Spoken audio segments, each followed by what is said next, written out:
Right. Okay. Good morning, everyone. My name is Lucretia Rumbalak, and I am the Advocacy and Communications Officer at ChildLink. For those of you who do not know about ChildLink, we are an organization dedicated to protecting children from abuse and exploitation, including physical and sexual, emotional abuse, neglect, and commercial. Our mission is to empower children, families, and communities while supporting the government to create the best environment for children to strive and reach their fullest potential. This week is especially significant as we observe Child Protection Week under the theme Keeping Every Child Safe, Committing to Robust Child Protection. It's a powerful reminder that every single one of us has a role to play in safeguarding our children's future. Today, ChildLink will be discussing on child safety as we observe the Child Protection Week. I'm joined today by some incredible, dedicated, and hardworking staff, and I'll invite each one of them to introduce themselves just before we jump into the questions. So quickly, can everyone just say your name and what do you do? Morning, everybody. My name is Ashome Clarke, and I am part of the ChildLink team, and I work with children, families, and communities. Hello, everyone. My name is Emma Biancani. I'm from Orchid Foundation, and I'm working with families, children, and in the community as well.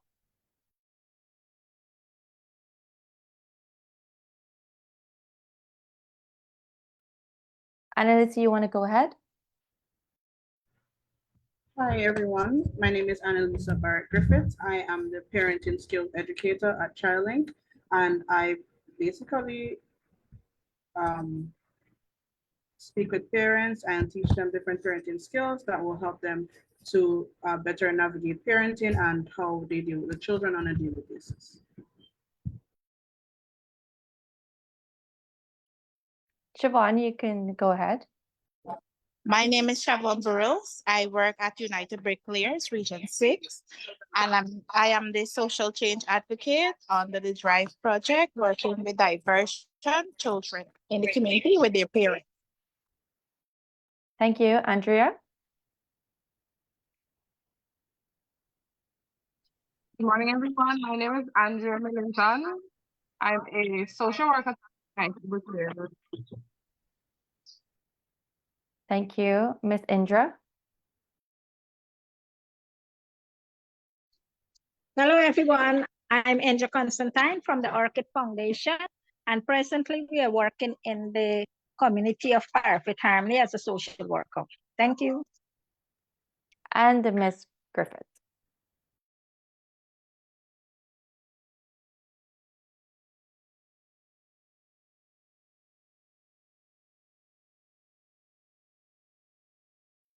Hi, good morning. My name is Naripa Griffith, and I'm the social worker working with parents on the diversion project. Thank you.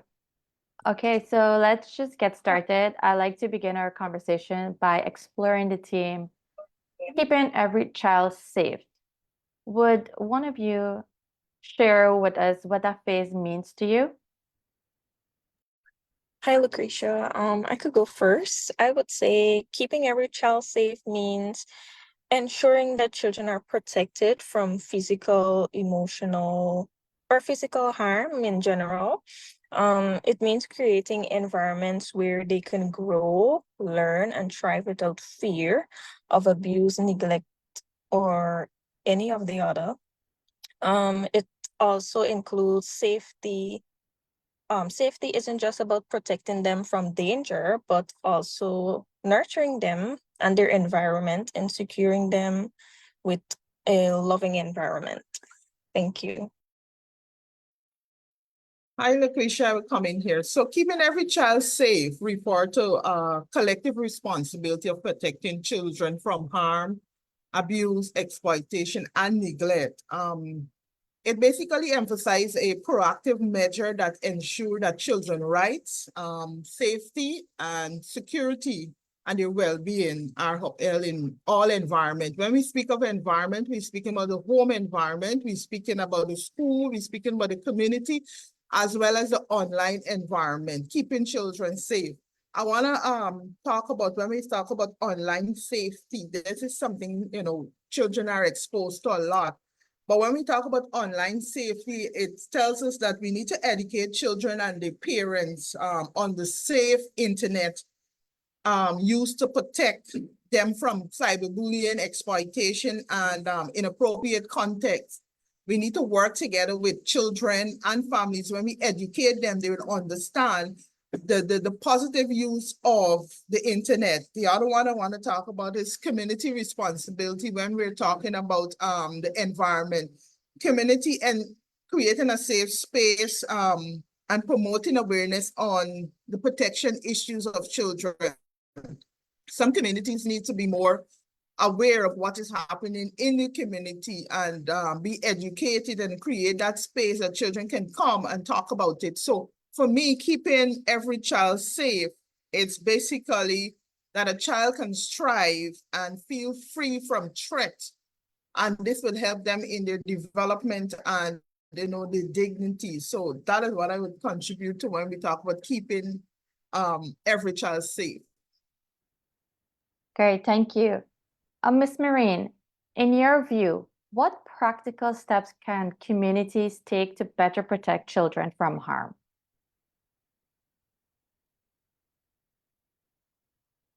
Or Ms. Shivaughn, if you want to take this one.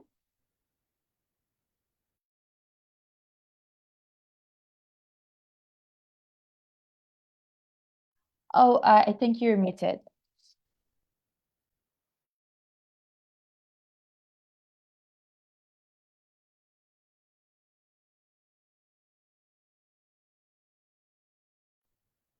Yes. So what can the community do to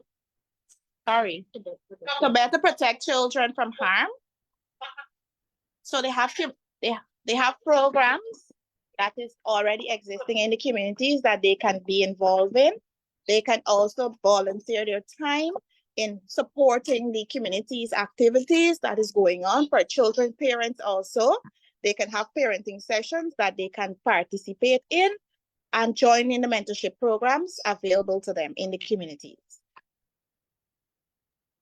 Okay, thank you for that. And Ms. Millington, what can parents and caregivers do in their everyday lives to ensure the safety of children?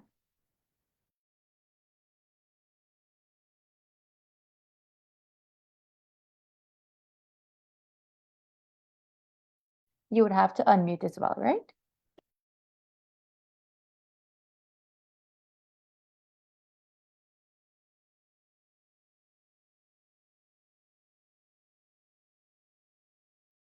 Hi, good morning, everyone. So,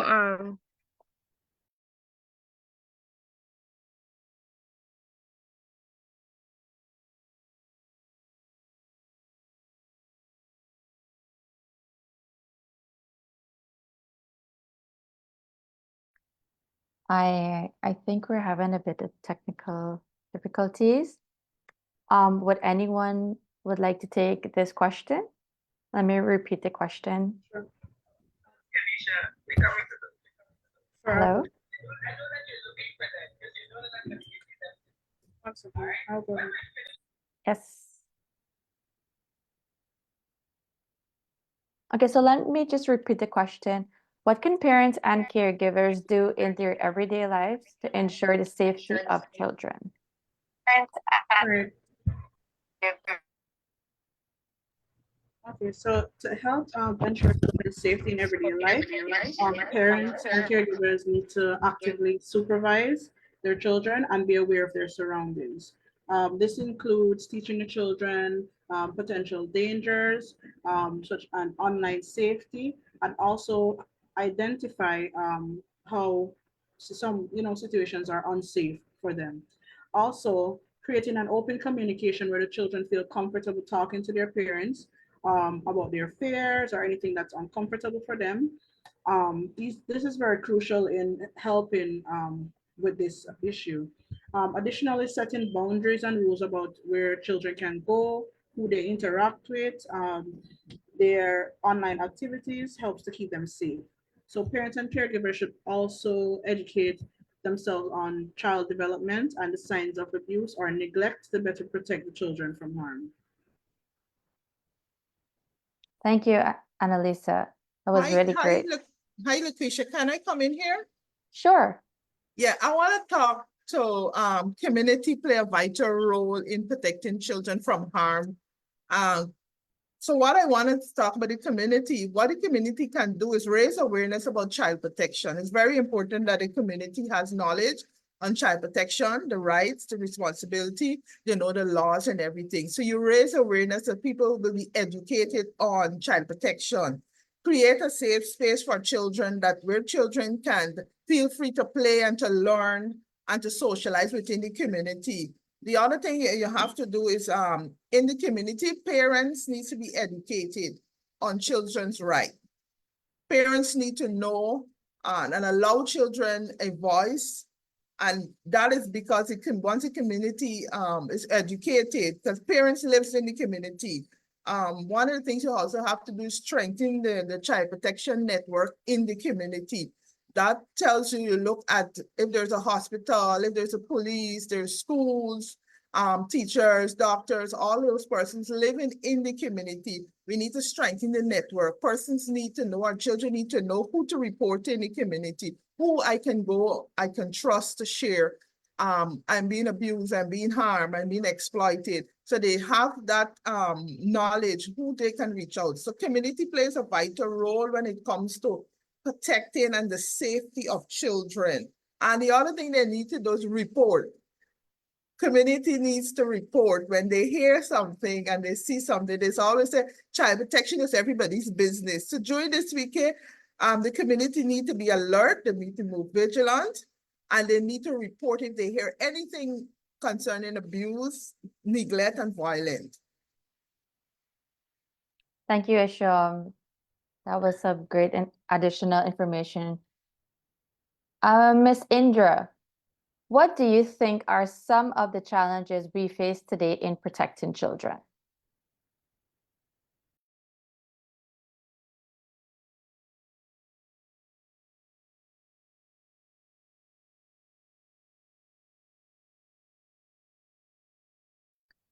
I think we lost Ms. Indra there.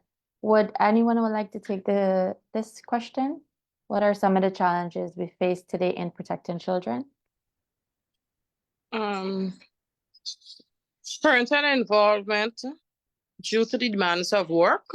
My question is, what is the biggest challenges of child protection today? So the biggest challenges that we face working with children and family is parental involvement due to the demands of work, lack of employment, single parent. We see that as a challenges when it comes to working with children. They're not that active involved in working with their children and protecting their children. And parents need to know that children comes first. We see a lot of neglect. They don't protect their children. They don't work with the children. So when you decided to be a parent, it's a full-time responsibility. So it doesn't come with a manual. It comes with you learning. And if you don't know, then you reach out to a person who can help you to better understand your child and create that bond with your child or children. So we see that as one of the biggest challenges we face where it comes to parent involvement in children's life. Thank you.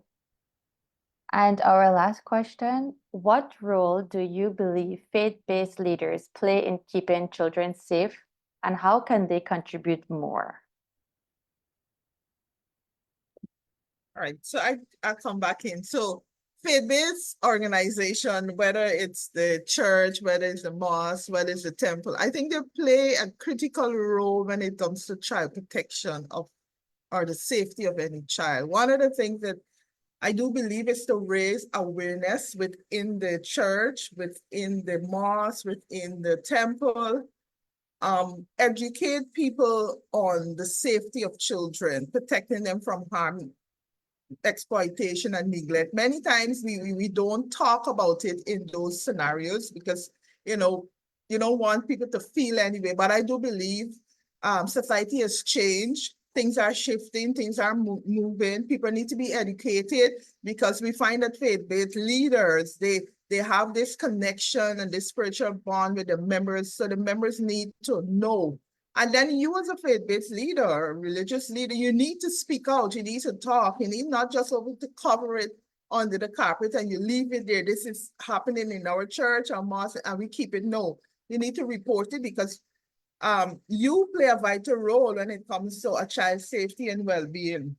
You also, you need to create a space within your setting that children can feel free to talk to someone about somebody else within the circle who is doing them something, and you need to listen. So I do believe in terms of that, they need to advocate more in the community because a lot of persons look to faith-based organizations for so many things and faith-based leaders. So you need to advocate, you need to partner with the necessary persons in the community and provide that awareness and education so that we can foster a culture that sees children are important and children can strive to their full potential. Thank you, Ashome. As we wrap up today's discussion, I want to thank each and every one of you for sharing your valuable insights. Child protection is a responsibility we all share, and it's clear that through collective action, we can create safer environments for every child. I hope today's conversation has inspired each of us to continue advocating for well-being and safety of children in our communities. Thank you to everyone watching, and let's keep working together to protect and empower our children. Thank you. Goodbye. Thank you.